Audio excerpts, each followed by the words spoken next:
Well, good morning or good afternoon, depending on where you are, and thank you for attending our webinar.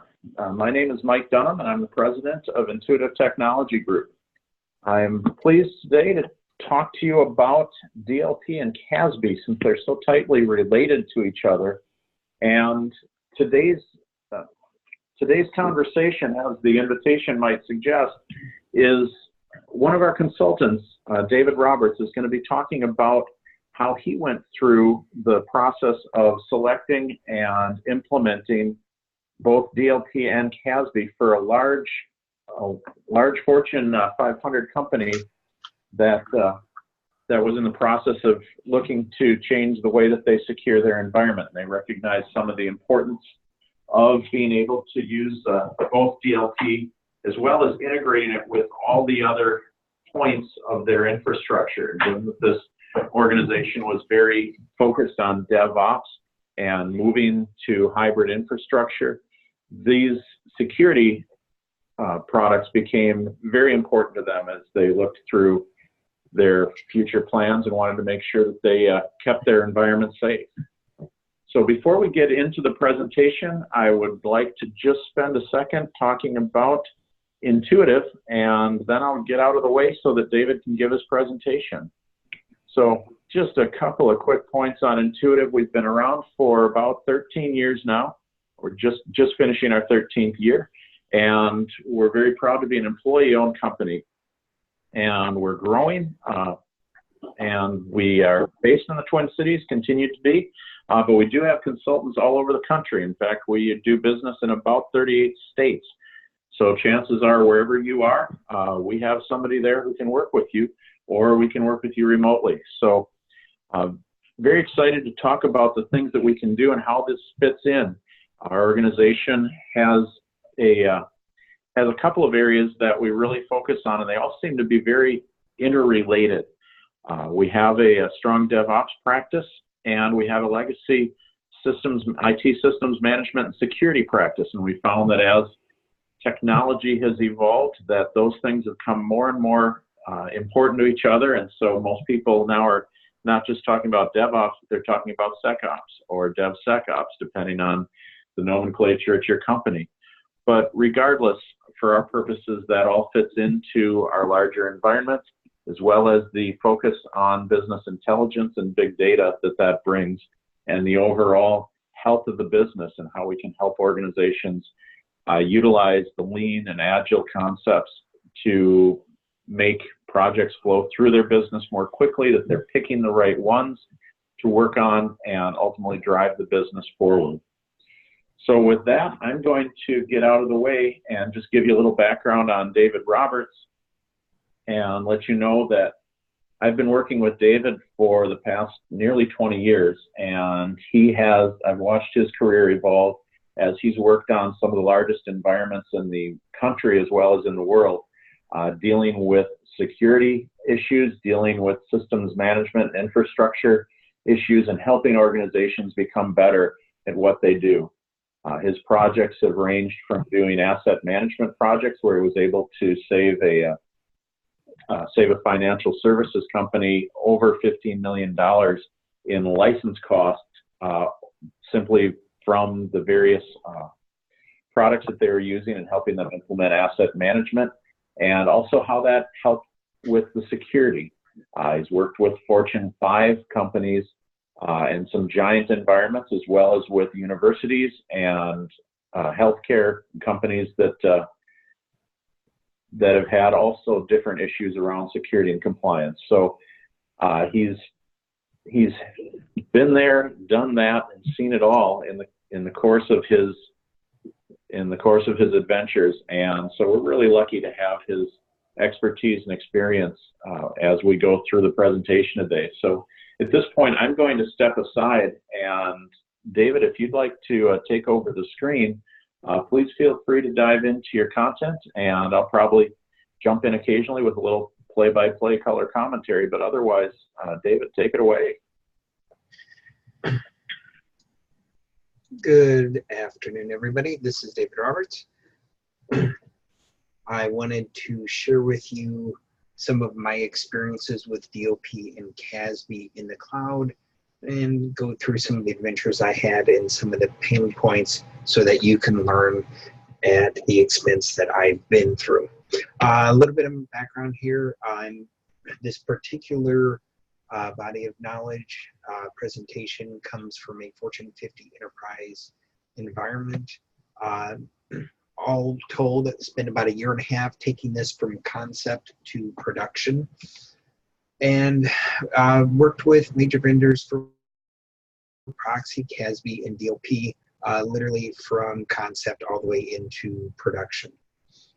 This was quite possibly the first large enterprise integration of DLP, CASB, and proxy for the cloud. Certainly at the large enterprise environment, I don't know of any environment that has put that into production before I went through that. First, let me go ahead and start here just talking about cloud growth. What is driving this? Gartner predicts a little over 21% growth in cloud in 2018. Simply put, it's a $186 billion market in 2018 alone. All told, here's a chart I've taken from Gartner, and you can see that the market is expected to grow and continue growing for the next several years, and certainly has been growing. Bottom line, this is where the market's going, and that's the direction that you're going to need to go, regardless of whether or not you're ready for it or not. So I want to help you better prepare for that. One of the first things that you're going to need to do is really determine the answer of what do you want out of the cloud. There's no one size fits all. Fundamentally, cloud services are going to fall into one of 3 categories. IaaS, infrastructure as a service. An example there would be your Amazon EC2. Software as a service, SaaS, often called SaaS. An example there would be semantic email prevent for the cloud, where you're getting that particular software providing that particular service. Or you can get the platform as a service, an example there being Azure Cloud, having their PaaS. That is unlikely to be used for DLP, and our focus is going to be going through IaaS and SaaS. All right, so what's so special about the cloud? Why is everybody moving there? The cloud can simplify. It's service-oriented instead of server-oriented. It can save money. However, the cloud requires new skills. And the cloud doesn't change the fundamentals. It doesn't change regulatory requirements, and it still requires management. So what's driving the change to the cloud? What's driving these ever-increasing numbers that Gartner was talking about? Number one, on-site infrastructure costs are excessive. The second big reason is predictability. It's much easier to say we're going to have a year of services and it will cost this, because your provider will absorb the extra costs as they scale up as needed. It allows you to focus on the service instead of the server. It provides scalability. If you need to add an additional number of servers for a peak period of time and you don't need them most of the year, you can do exactly that. That rapid scalability for peak loads. It's got geographic resilience. Anybody who's ever had a data center go down can certainly appreciate that. Regulatory requirements. You may not have an environment that's able to meet certain regulatory requirements, whereas you can get that from cloud providers as you search. Bottom line, this is where the business is going. All right, so I'd like to go through what are some of the challenges that the cloud brings. The big one is that your on-premise tools typically do not work off-premise. Your DLP, your IAM tools, et cetera, et cetera, et cetera. All your traditional on-site tools typically simply don't work. That's someone else's network and you don't have access to it, which can leave you in a difficult position. Cloud provider tools are typically quite limited in capability. Management. There are a number of management challenges working with the cloud. it's not part of your network. So you don't have your traditional access to it. You can't simply log into a server and look. However, with IAS, you can make it part of your network. What do you need? Requirements, requirements, and requirements. You need the network team to be fully committed for both time and personnel. This transition is an absolutely huge commitment on behalf of the network team, and you've got to have the resources available if you're going to succeed. You simply cannot do it without those resources. The business must be committed with time and availability. Your internal customer needs to be ready to go and available to you to help as questions and answers come up and you review them with your business. Your vendor support is critical. You've got to have that in order to have any level of success. And I'm going to drill down on this. What that means is you need to have named sales reps instead of just whoever happens to be available. You need to have that person establish that relationship. You need named support reps who are going to be working with you and are familiar with your environment. Again, that relationship is critical. You need a named account manager to ease the bumps in the road. And another thing that we discovered as being critical and the experience went through was to have a weekly status meeting with the vendor. That was really very important just to keep everybody on the same page and to make sure things don't fall through the cracks. Hey, David, one of the questions that came up was, how much time did you spend on developing requirements? How did you ultimately come up with some of those requirements? What sort of research and time commitment went into that? All told, I would say we spent 2 to 3 months just building out the requirements. We're in that time was involved not just your internal, here's a customer, but what are the technical requirements, and really trying to get secondary requirements, for example, from IAM, where they had requirements and maybe nobody's thinking about them. Really, it was quite a lot of work, and that tied very directly into your use cases.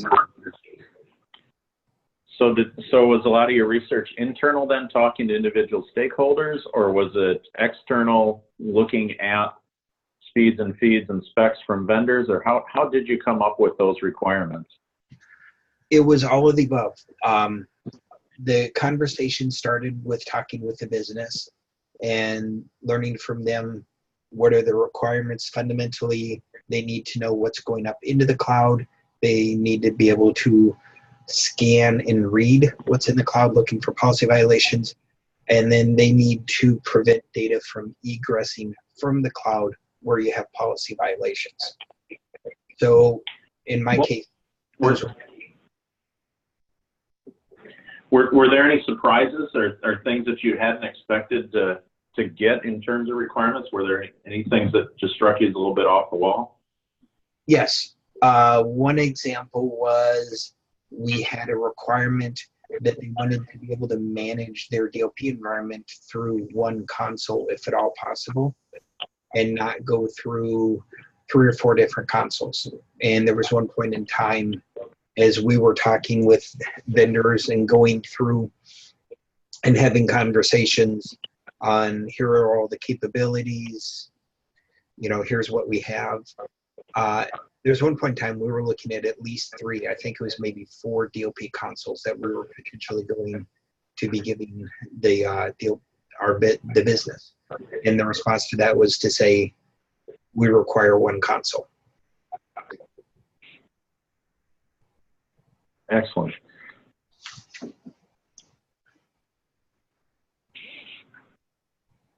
All right. Thanks, David. Sorry to sidetrack you. Questions are good. All right. So what's involved? 3 services are critical for protecting data in the cloud. You need DLP for protecting your data. You need proxy to provide access to egress data. and you need CASB for integrating with SAS. Proxy and CASB are going to meet different needs, and they will work in parallel. It's important to understand it's not one or the other, and it's not a case of one is better than the other. They really need to be used concurrently and with a lot of thought put into what's going into each one.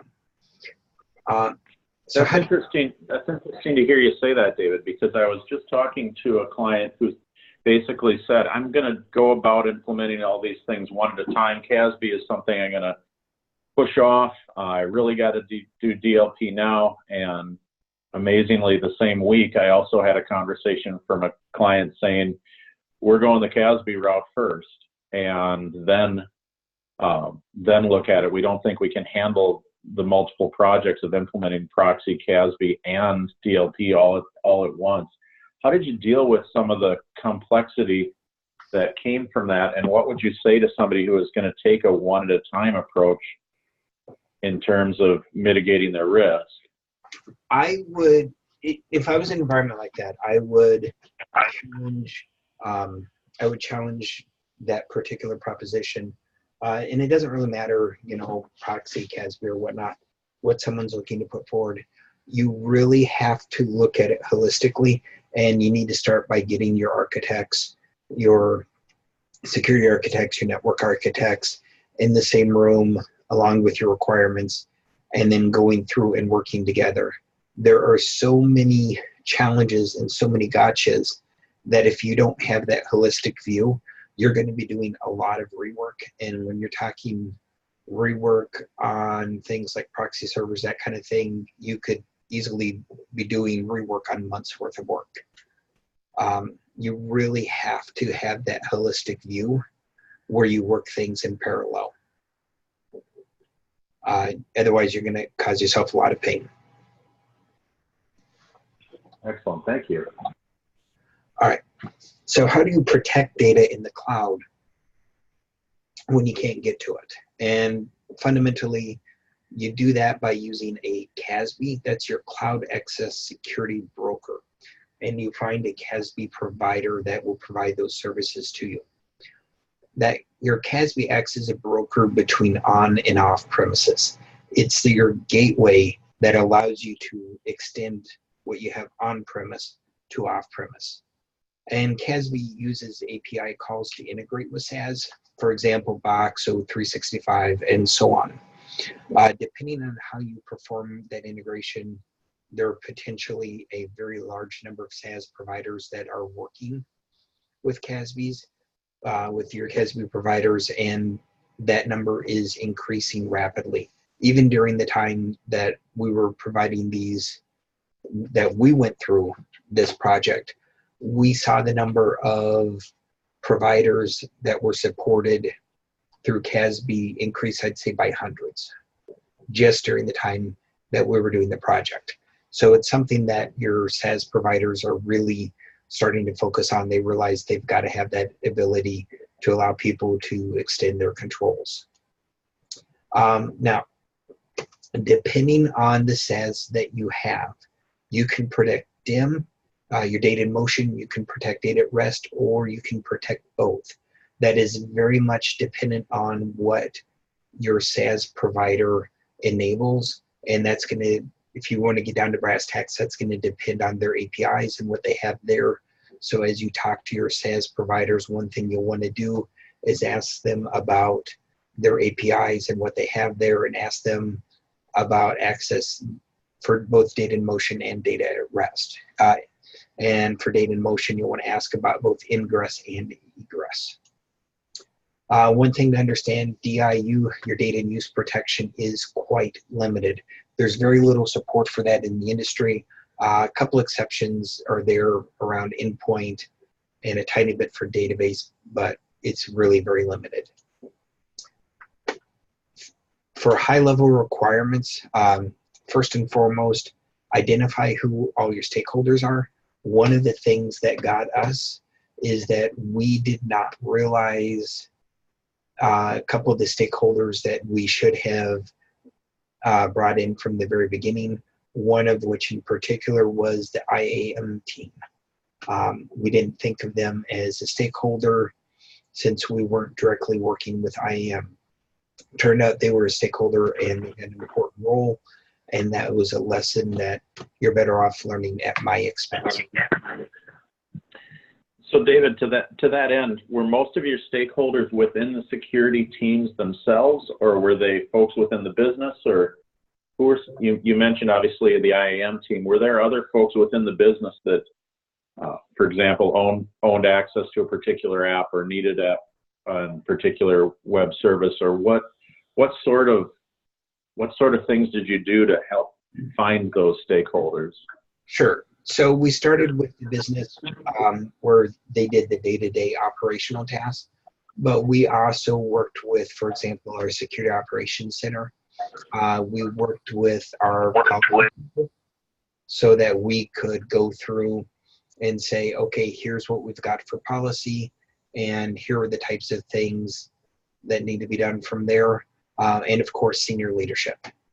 Your most important stakeholder of all is that senior leadership support. You've got to have that in order to have success. And then of course, we have a number of internal security people who were stakeholders. For example, like the IAM team that we did not initially identify. Okay. Now, high-level requirements, important thing here, and this goes back to your question earlier, identify what you're integrating, proxy, CASB, and DLP. Even if you're not going to immediately put something into effect, you should at least have high-level meetings to know that you're going to need to have consideration, and you're going to need to have the ability to integrate those components in later. Otherwise, you're going to find it a much more painful and very expensive experience. Another big one is you need to get down into detect versus prevent. And this is where your policy people come into mind. And depending on your environment, your regulatory controls, appetite for risk, and so on, you really need to be able to speak to and say, hey, in our environment with our use cases, is it enough that we can detect an issue, or do we need to automate prevention? And by and large, I would expect you would have a hybrid of the two of those, where in most use cases, detection's okay. But on a few use cases, especially your egress from your organization, there's certain data where you simply have to prevent first and ask questions later. Good example there, think of your PCI data, or if you've got operations over in Europe, GDPR, where if you do have something go out, I believe you have 72 hours to notify somebody. So you've got a very tight timeline there. Did this cause you to have to also talk to folks like the configuration management folks, or even were there any conversations tying in with auditors or people like that? Did the planning go to that depth? Yeah, certainly with auditors, because, and let's dive in on the auditors a little bit. Your auditors have to have the ability to audit, especially when you've got regulatory requirements, so that they can speak to controls and say that they're being met. So if you've got, say, SOX requirements for financial systems, your auditors have to be able to speak to access controls. And they've got to do that on a routine basis. So you've got to have that ability to say, here's how you're going to continue to do your job. Here's how we're going to prove that data has not been altered or accessed, and that we, executive leadership, can speak to this as being secure. Okay. So taking that one step further, do you see as organizations go through with the implementations of these things that we start getting into the concepts of machine learning and some of the automation that goes along with DevOps teams and the configurations of the environment being affected by what you're pulling or discovering with your DLP environment or with your CASB? You see a section there. There are a couple areas in particular that really come to mind when you ask that question. The first is working with your SIM and your security operations center. As you're gathering this data and you're gathering potentially enormous amount of data, being able to use machine learning to take this data and say, this is normal, this is not normal, training it to look for the long tail traffic, those anomalies, that's really going to be more and more important. And as you gather more and more data, I think that's very much the wave of the future, because you've got to be able to utilize the data. You've got to be able to make use of it. It's too easy for things to slip through the cracks.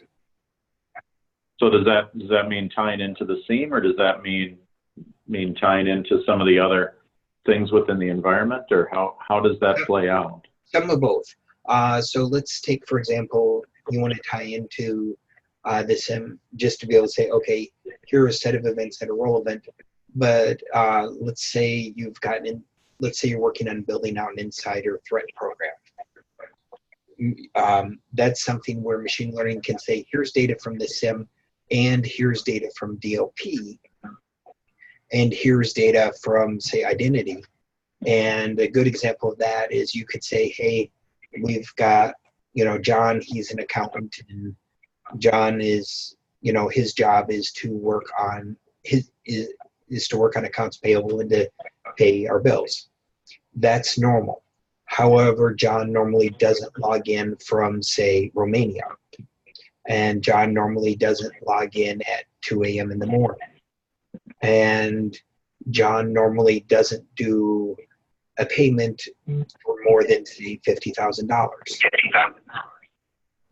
And someone might want to look and see why John's submitting the payment, for this amount of money at this time of day from Romania. And so, I'm sorry, say again? No, keep rolling. Sorry. Yeah. So for insider threat, that's going to be large. That's going to be large. I think that's going to loom large in the future. And one other thing to bear in mind here, consistently year after year, external threats, when you do have breaches, the one thing that is systemic to all of them, from last mandate report I saw, was they all involve account takeover. So John, in the example here of John the accountant who's had his account taken over, this is your insider threat can be used to catch somebody who is external to the organization before they're able to egress with your data and cause that harm. So I think machine learning is very much the way of the future. There's simply too much data to have people work with by themselves. Does that answer the question? I believe so. Thank you. Okay. So on your requirements, a big one here, make sure your potential vendors can meet your requirements. There's a lot of basic requirements, things you would think all vendors can do, and that's just not the case. If you need to prevent data egress, make sure your vendors support it.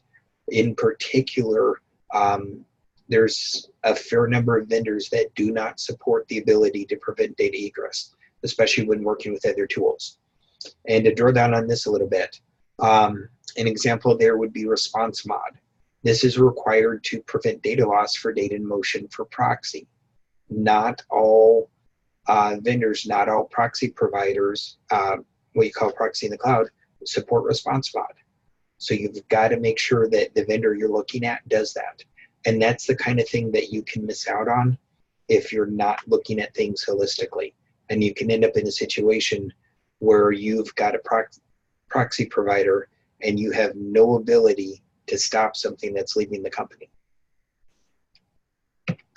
Cloud provider restrictions. Note there, GDPR may restrict you from using North American data centers. And integration, make sure that they integrate with the SIM for your SOC. That's critical. That seems to be getting more standard, but it's still something you have to explicitly ask on. Okay, Continuing with high-level requirements here. Make sure they integrate with your third-party services, such as your SSO and SAML requirements, and get your IIM team involved early in the process. Again, learn at my expense here on that one. And a really big one, what are your use cases? Knowing your use cases. Your use cases could be, say, O365, ServiceNow box, and so on. But it could be something as simple as, I need to make sure that this type of data doesn't leave. Or I need to make sure that the storage in the cloud only has a certain level of data and it doesn't have other data. All right, governance. I do need to speak to that. What are your regulatory requirements? You got to work with the policy teams. Your SOX, your PCI, your HIPAA, your GDPR, etc. You need to know those. And your vendor must be able to support your regulatory requirements. One thing I discovered, the environment I came from had a very large amount of PCI data and a very large sensitivity to that. And I very quickly discovered that when I asked vendors, do you support PCI data, and do you have, are you willing to have your environment be audited as part of PCI so you can get a ROC, that's your report on compliance. And it was amazing how many vendors, once you ask them about, hey, can someone come and perform an audit? It was amazing how many vendors that no longer claim to have PCI compliance. So you got to drill down on each of those and verify that this is not something where someone simply put some words on paper. Okay. Important consideration. You need to know what's your data. This is going to define your needs as well as the vendors that you need them. And you need to know, are you concerned about data at rest? Where, for example, your concerns may be detection, potentially quarantine. Are you worried about data in motion? Where your concerns are detection, prevention. Are you worried about data in use? For example, endpoints can be supported by native, and you can run all of that off of the cloud. All right. And what about your servers? Servers right now are a challenge for the industry. There's not very much there. And the very little that is there is limited to a very small portion of the database community. So simply not a lot of protection. All right, continuing with what's your data. Knowing your data is required for knowing what services you need. Example is SharePoint is being used for 365 users for file storage. And your policy may say that SharePoint can be used for confidential data, whatever that is defined as in your organization. But you may want to scan that to make sure that you don't have sensitive data, PCI data, HIPAA data, or whatnot up in your SharePoint. Data at rest use case. Again here, don't store that PCI data. And CASB can be used via API calls to scan data at rest and verify that. Data in motion use case. Confidential data cannot egress SharePoint. CASB uses API calls to monitor data in motion, and proxy, of course, uses the proxy. All right, so vendor, one thing to note is that vendor data in motion coverage for CASB is always better than DAR coverage. We saw when we went through, I want to say maybe a couple dozen SaaS vendors that had DAR, data at rest coverage, and I'd say we typically saw anywhere from 500 to 1,000 SaaS vendors for DIM coverage. Most SaaS providers will have DIM coverage where they don't have DAR coverage, and it's typically only the larger ones that will do both DAR and DIM. Okay, why integrate? David, if I can quick jump in, one of the questions that came back was talking about GDPR, and I've been just waiting for the right time. I'm wondering, did some of the DAR conversations revolve around GDPR, or was that more around the data governance conversations you had in terms of building the architecture and building the requirements. I know GDPR is pretty high on a lot of folks' minds right now.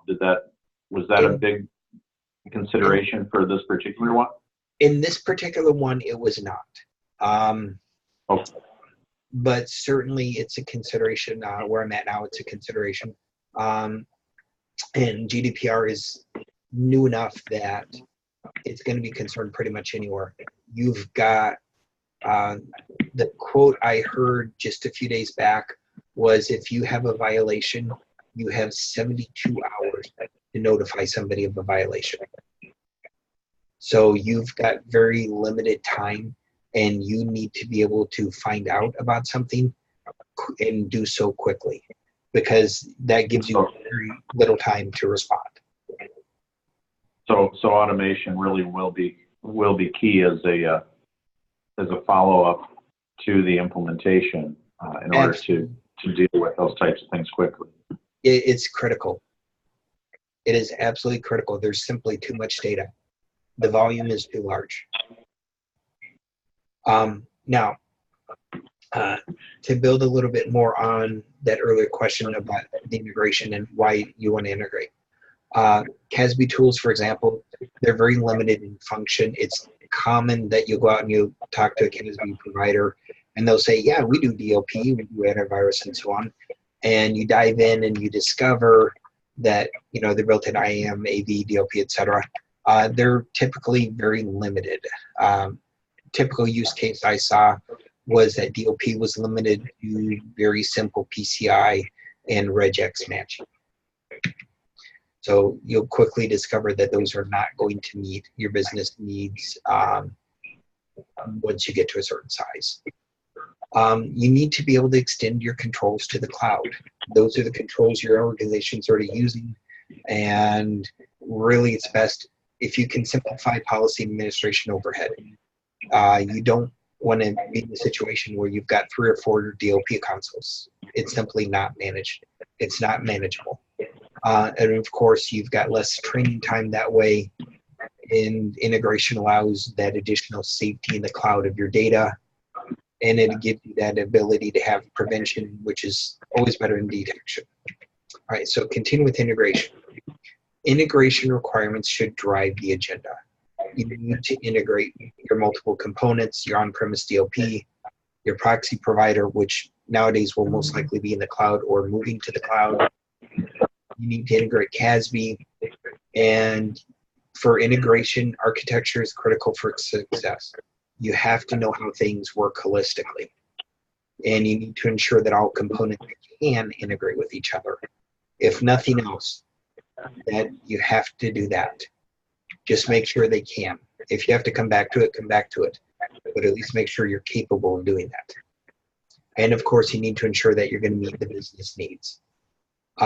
If it's available and an option for you, it is much easier if one vendor supplies multiple components. Okay. Want to go through some callouts here. It's critical to understand the integration of your components. Understand what network traffic will be processed by an API versus proxy. Understand as well on that some network traffic simply can't be processed by your proxy. Good examples on that would be some of your traffic where somebody has, say, a bot on their local client, where you simply can't access that data because it's encrypted at the endpoint, and you can't access it by your proxy to look for policy violations. However, if you've got API access to the provider, you can access that data because you're getting it directly on the back end. And the big one, diagram your data flow. It's important to understand demarcations within components. Review your data flow with your vendors and get their sign off for accuracy. And that's not an easy one. In our case, in order with everything we were integrating between the proxy, the CASB, and DLP in our own environments, we probably went through 6 meetings with our vendors in different teams in order to get to the point where we could have a diagram and say, this is how it works. Because even within the vendor, you would have one person who worked with one area, and they simply weren't familiar with how things worked on the back end with the other area. And time again, we discovered having that knowledge to be incredibly useful for working with and resolving issues in a time expedient manner and for troubleshooting. I mean, you'll use that day in, day out. And one other thing I want to put out here, and that is understanding your cloud-based integration is just as important as on-premise, if anything, arguably more so. You've got to know when there's a problem, who are you going to call, where are you going to go, where do you need to focus your energy. You can't have a situation where you have on-prem and your diagram points up to a Poofy cloud and that's it. You need to be able to speak to it and get in there in particular. And then make sure that your SOC has that data flow diagram. You don't want to be getting, I certainly don't want to be getting, weekend or off hours calls at 3 in the morning because someone at the SOC didn't understand that the issue was with the proxy provider and not with something else. So you want to make sure that that's easily understood by other people.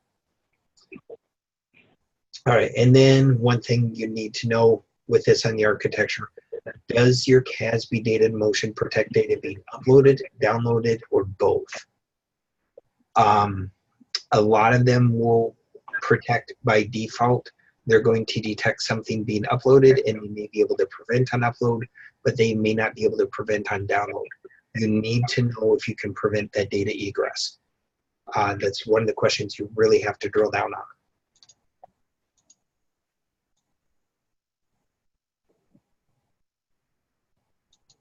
All right, major components. Your CASB, of course, DLP, your data loss prevention, and proxy in the cloud.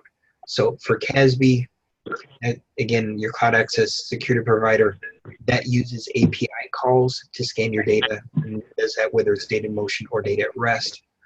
For example, with Semantic, they call their data in motion, the API calls there a gatelet, and for data at rest, they call it a securelet. And you really have to understand your data in order to be successful with CASB. And CASB enables you to extend those premises to the cloud. DLP, antivirus, identity access management, and so on. And one thing to understand, this is bleeding edge technology. With all the pitfalls that go with that, it's simply so new that you don't have a lot of things established like you do in most of the rest of your environment. The change is very rapid. Technology and process are still immature, and even things like the verbiage and the vocabulary are still very much in flux. Few vendors have notable experience. Those that do typically, again, they have very basic secondary service offerings, very limited AV, DLP, etc. And you really need to test the integration and requirements to make sure you're meeting everything. DLP. So David, if I can quick stop you there for just a second. Given the fact that this is so new, but at the same time we're talking about web services which are evolving so quickly, how does somebody, particularly if it's more of a slow adaptation to change type environment, how can an organization accommodate a product that's developing so rapidly and yet is so critical to the infrastructure and protecting it as they start looking at cloud? They have to be flexible, and you've got to stay on top of it. You've got to work with your vendors directly, and you need to make sure that your concerns are something that the vendor knows about. So for example, one of the things we did to meet that challenge is we made sure that the vendor knew not just here are requirements today, but these are the requirements that we're going to have next week. These are the requirements that we're going to have 6 months from now, and making sure that the vendors you work with are getting things put on the roadmap. You've got to have a vendor who's willing to work with you, and they're not all willing to do that. I can think of at least one large cloud provider that is very inflexible. and is not willing to work with people. Only one? Just one in particular that comes to mind. I'll say they're a very large proxy provider. Sure. With DLP, I'm glad you brought that up though, because that is critical as as an organization, needing to adapt to an environment that you don't necessarily understand right now, how it's going to change. That flexibility is key. I'm really glad you brought that out. Yeah, and the other thing to remember too is that chances are your needs are not unique. And so try to, if you can, work with some of your peer companies and say, hey, here are the challenges we're facing. We need to be able to access, say, SharePoint. We need to make sure that we are not looking at SharePoint, we need to make sure we can scan SharePoint and make sure that PCI data isn't on SharePoint. Okay. And nice. When you can get people together and you can present that as here's something that's going to be needed in general, then I found your reception with your providers will be much better. All right. Now for DLP, most important question, do you trust a third party with your sensitive data? Can you trust a third party with your data?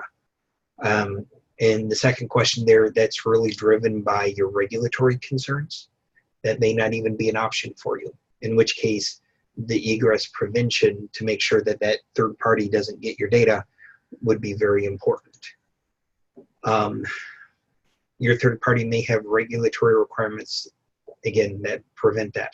What are your legal concerns? GDPR requirements may drive architecture. Simply put, you may not be able to bring certain data back to the US from operations in Europe. You may actually have to potentially stand up a separate architecture there. You need to get your privacy department involved and make sure that they are signing off and giving you certain requirements and those limitations. DLP, understand it is available as a strictly SaaS model. It's also available as a hybrid model. I recommend the hybrid model. There are some things that can work well to put up in the cloud, your email, for example, some of your network prevent capability, but I would not put everything up into a software as a service model at this time. And by using a hybrid model allows you that on-premises control in your integration with cloud services. Okay, proxy in the cloud.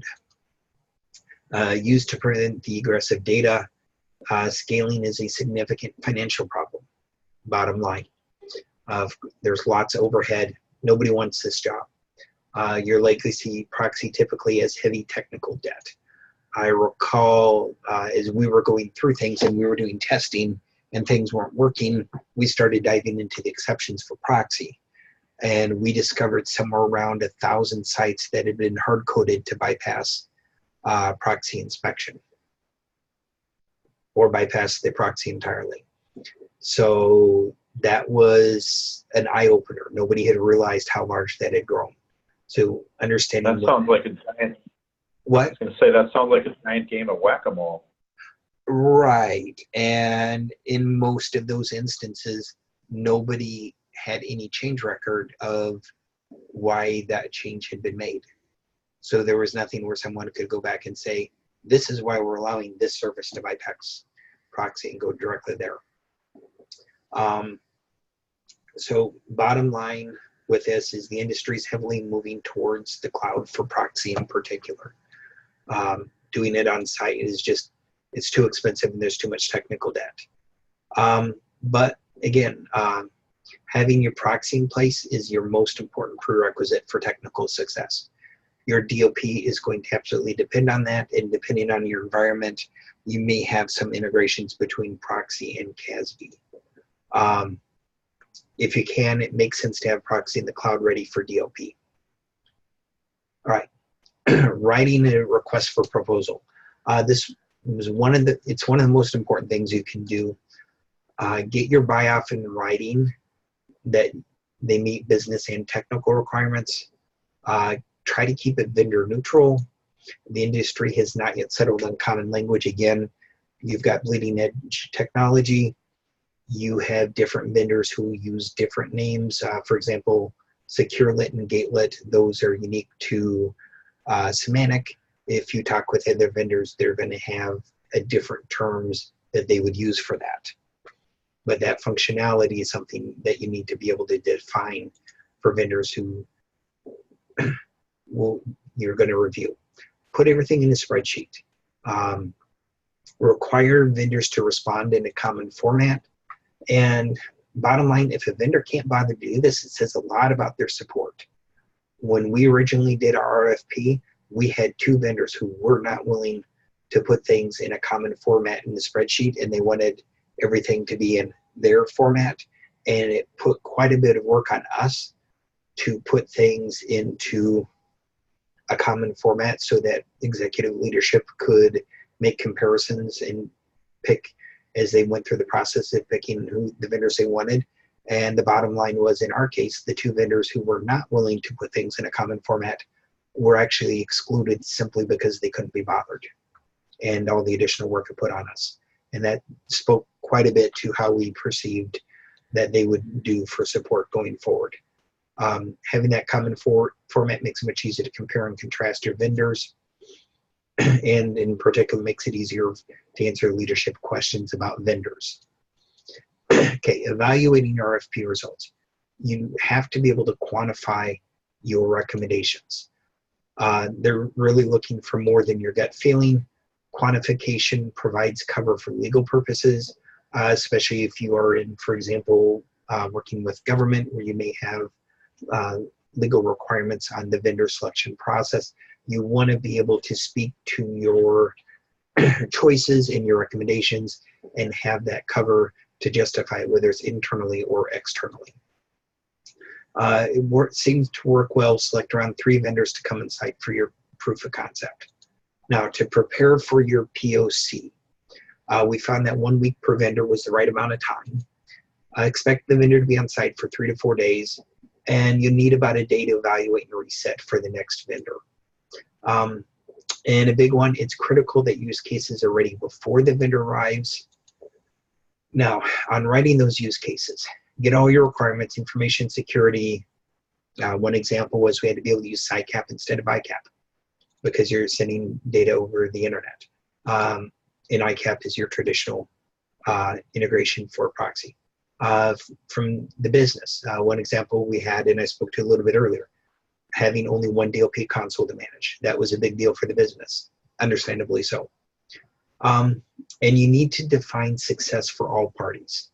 We had defined success from a technical standpoint and from the business, but we later had a situation where certain things weren't working, and that was never defined to begin with on the RFP. So you really want to make sure you gather all your success criteria to begin with so it doesn't bite you later. And then one bit of advice there, design your use cases for production validation. If you do that right, when you're done, you can use those use cases to validate that your tools are working and automate that and monitor that in production. Get buy-off from all parties in writing. Again, use that vendor neutral terminology, and it's much easier to track in a spreadsheet. Okay, for use case testing, define what the tests are. Don't forget to include negative tests. Those are really important to make sure that things are working. And we caught a couple vendors out just on the negative tests, those failing. And those are important for things like reducing false positives. Don't let the vendor prepare for the use cases ahead of time. I actually caught one vendor cheating. They actually hard-coded on a regex test. And I managed to catch them on that during the POC while they were on site. That was an awkward conversation. Document as you go and get daily sign-off from all parties and make sure everybody's on the same page. Vendor support on site during the POC is critical. If the vendor's not on site and they're not willing to come on site for your POC, then I would send your business elsewhere. If the vendor has support issues during the POC, huge red flag. Review the use cases together before each test with your vendor. And very important, have the vendor drive during the test. They should perform all the setup and configuration, and this also ensures that the vendor has ownership of the process. You want to make sure that each vendor has a chance to best present their ability to meet your needs. And it ensures that the vendor can't come back later and say, well, maybe you didn't do this right, because they're the ones who did it. Okay, for vendor selection, vendor integration will be one of your largest support issues. It's too easy to have vendors blame shifting other vendors, especially at points of integration. It's better to have one vendor own the stack, your DLP, your CASB, and your proxy. You have one company to hold accountable. Industry consolidation is already underway for this. Example given there, Blue Coat purchased Elastica and was then in turn purchased by Semantic. And I absolutely expect to see similar purchases within the industry and already have seen some of those. Some vendors do not play well with others. Ask about integration standards such as ICAP and response mod. Make sure you don't get bitten. Ask them to cite third parties that they integrate with. If they can't cite third parties they integrate with, that's a bad sign. Okay, here's a call out, ICAP and CICAP. It's used to transmit data between proxy and DLP for policy enforcement. Its most common form is ICAP. ICAP is plain text. You don't want to transmit your sensitive data in the clear. Traditionally, ICAP was used on-premise between proxy and DLP, where it was considered behind the wall, and that was typically often considered to be okay. You want to use CICAP, it's your secure version, and you want to make sure your proxy provider can support CICAP. It's real easy to be in a case where you can support ICAP, but you cannot support secure ICAP. It's just too much overhead on your proxy. So you got to make sure that's going to be okay. Your typical use case is moving from on-premises to off-premises. That's changing the industry. So make sure you can support your secure ICAP. You just can't have that plain text data going between your proxy and your premises. Okay, proxies. All right, now for response mod. Proxy server integrates with DLP via ICAP, CICAP. There's the RFC if you really want to dive down into it. Response mod is what makes it actually works, and that's what gives you the ability to actually prevent transmission of that data. Your proxy server waits for DLP to approve traffic transmission. DLP receives the ICAP request and responds with approval or disapproval. And response mod is performed by the proxy provider. If this is required if you want to prevent egress. Without response mod, you are limited to monitoring data. In other words, you can detect, you cannot prevent that data loss. And again, not all proxy providers support response mod. Okay, one call out for DLP management consoles. Try to reduce the number of management consoles. Multiple consoles are management nightmare. Capability differences can prevent policy replication. Simply put, one provider can do a policy one way and the other provider maybe has to do a different way, or maybe they can't do it at all. You don't want to have the management overhead of multiple policies and incidents. There's too much potential for human error. You have lag time for policy propagation. You want to avoid that. Can your vendor support managing DLP policies for CASB via DLP? In other words, can you do everything from one console? That way you don't have to log into CASB to get your DLP policies. That's best if you can. Okay, for network traffic, one call out here, your internet drains are important. If you can, make sure those have been sorted before you begin the project. That can be very time intensive for your network team. Find out when they'll be available. They can hold up your entire project. This can impact your infrastructure requirements. And your network team needs to drive the proxy server integration because ultimately that's a network tool. Don't use your own proxy servers without testing. Again, DLP with CICAP, your secure ICAP can have significant load compared to ICAP. And the architecture must be in place for integration planning. Find out if, another thing, this is going to sound a little funny, but find out if the definition of on and off network is changing. I'm seeing a lot of environments now where for example, your Amazon, your Azure, that kind of thing, you're doing the infrastructure as a service, and they are considering that to be on network, even though that is hosted in the cloud. So find out if that definition of on and off network is changing. And then a special call out for zero trust models, they can notably impact your design requirements. Okay, now for GDPR, a couple call outs here. That's your general data protection regulation out in the EU, that's brand new. Cloud does not protect from this requirement. In other words, you still have to follow it just because you moved to the cloud. Okay, it's already being aggressively enforced. I've already heard stories about this. Regular people can also pursue cases on that.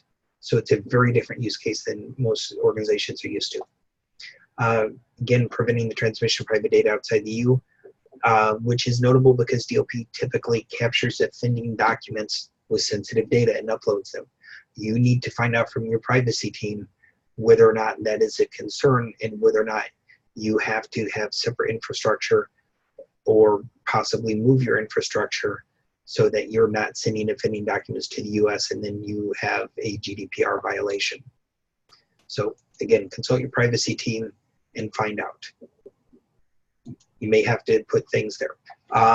Any additional questions that we have? Yeah, actually, one of the follow-ups was about, so you went through the whole planning process, you went through the selection process. What sorts of things did you start running into as you jumped out of the testing and validation modes into production? Were there any surprises, or were there any things that you thought would work out well that wound up taking significantly longer, or the converse, anything that you thought was going to be a huge challenge that wound up not being a big deal at all?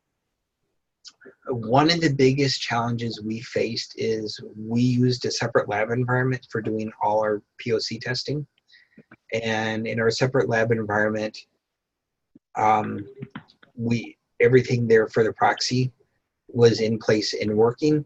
And when we got into production, because we had not yet made that transition, we had quite a few issues around proxy integration, and that took, I'd say, probably a few months to get everything ironed out there. Where we had things. Was that me? What? I'm sorry, keep going.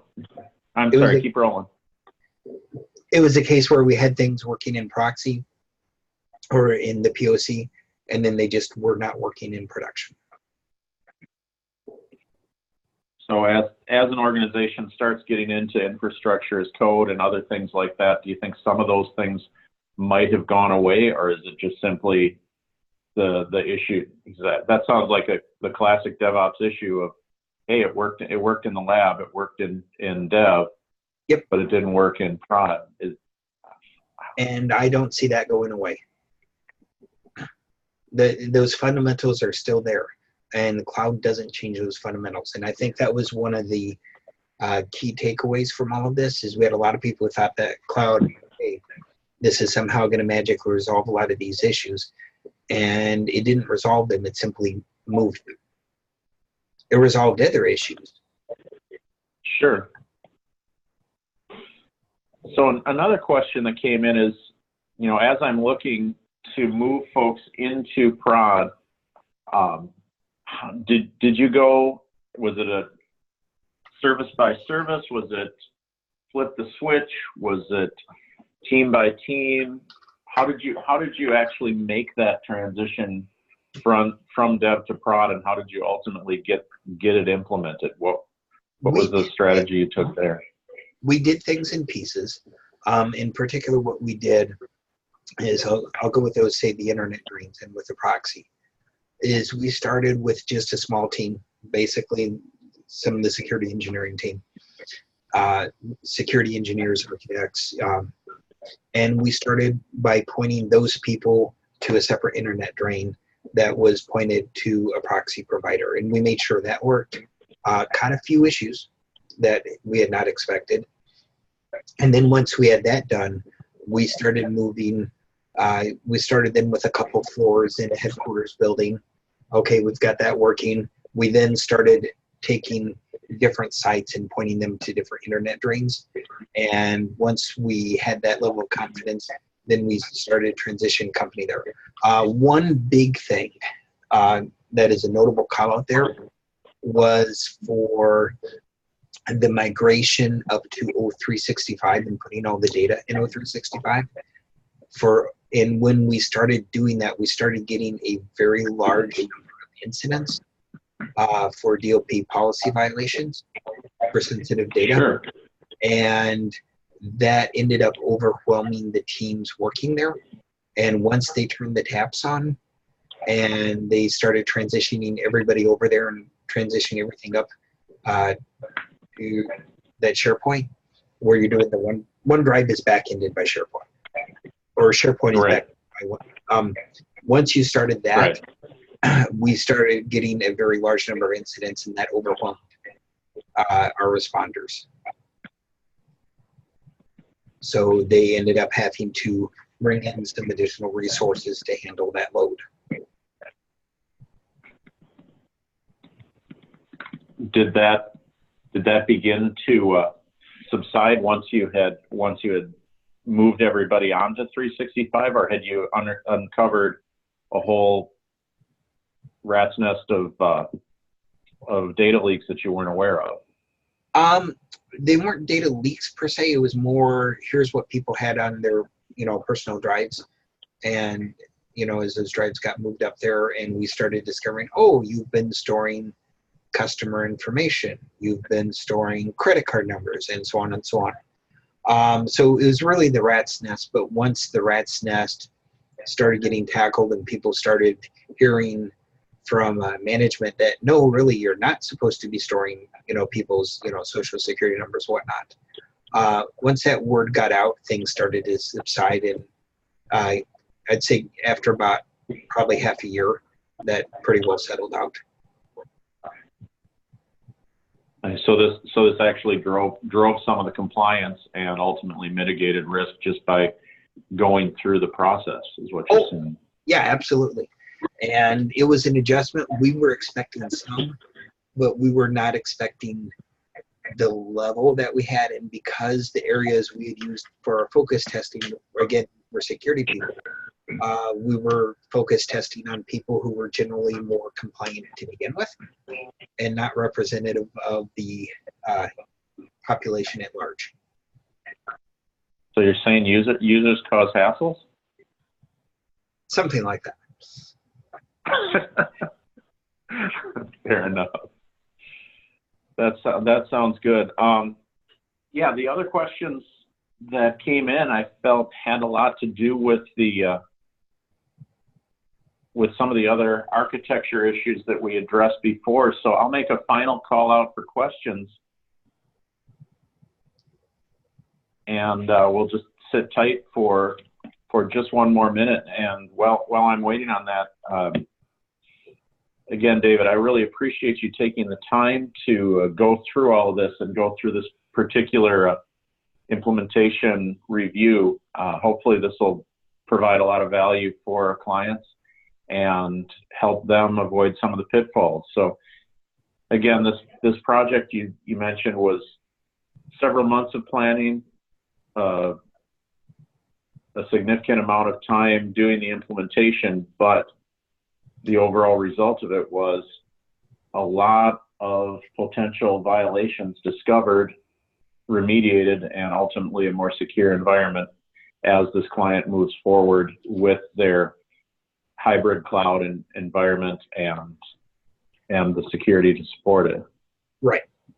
And we were able to meet the business needs, and we were able to provide support for what where the business was driving. So beautiful. We were able to make that transition successfully. All right. Well, I don't see any more questions. So I think with that, I'm going to say thank you to all who participated and let you get back to your day. So thanks again. And we look forward to seeing you on our next webinar, which is 2 weeks from today. And we'll be talking about a specific Symantec product, the IT Management Suite, also known as Altiris or Symantec's version of configuration management, or a variety of other names. But we're going to be talking about their new version 8.5, which just released a couple of weeks ago, and some of the early adopter implementations we did. So if you have the opportunity to come back in a couple of weeks, I think you'll find the content compelling. And with that, I wish you a good afternoon, and we'll talk with you soon.